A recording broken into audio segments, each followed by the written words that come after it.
Hello, agus fáilte harás. I'm Dr. Emily McEwen Fujita, and we're in the middle of a playlist about the use of Gaelic in the Disney Pixar film Brave. I just want to present a video to you that has no Gaelic in it whatsoever.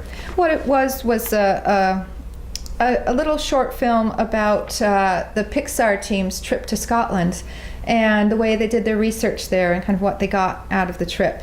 And what I want you to note is basically that this has very little to do with language. The Scots and Scottish English language that's in the film did come from the Scottish actors themselves. But the American creative team, when they visited Scotland, they were very inspired by the landscape and by the material artifacts, but there's very little about the Gaelic language. So I want you to just take a look at this video with that in mind and think about how Disney presented Scottish culture as opposed to a Gaelic take on Scottish culture.